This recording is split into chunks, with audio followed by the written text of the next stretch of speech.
వెంకటాచల క్షేత్రంలో వెంకటేశ్వర స్వామి వారి దర్శనానికి 24 కంపార్ట్మెంట్లు నిండిపోయి వరాహస్వామి దేవస్థానంలో 150 మందే ఉంటే ఏ 150 మందికే దర్శన ఫలితం పొందుతున్నట్లు లెక్క? నా నోటితో ఎందుకు అనాలి? కాబట్టి ప్రథమం దర్శనం చాస్యాత్ నైవేద్యం క్షీరసేచనం. మొదటి దర్శనం మిమ్మల్నే చెయ్యాలి. ఆయన డబ్బుకు బదులు నా మాట ఇది.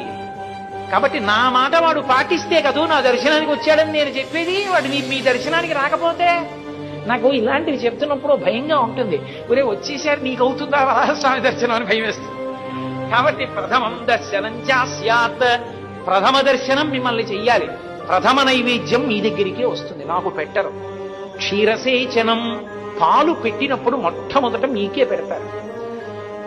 ఇదే ఇదం వరం ద్రవ్యం దదామి, ఈ వరాన్ని ఈ మాటని ద్రవ్యంగా స్వీకరించండి, స్వీకరించి నాకు ఉండడానికి స్థలం ఇవ్వండి అన్నారు. అంటే ఇప్పుడు వెంకటేశ్వర స్వామి వారిది కాదా స్థలం, వరాహస్వామి వారిది.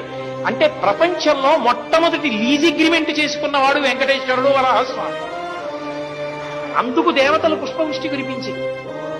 ఆయన అన్నాడు తింకిరిణీ వృక్షం ఉంది, అదిగో అక్కడ చింత చెట్టు, దాని దగ్గర పొట్టు ఉంది, అందులో ఉండు, 100 గజాలు ఇస్తున్నానన్నాడు.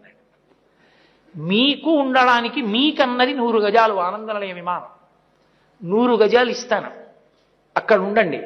అందుకే వెంకటాచల పర్వతం క్షేత్రము వరాహ క్షేత్రము. ఆ పేరు అలా ఉండిపోయిందంతే.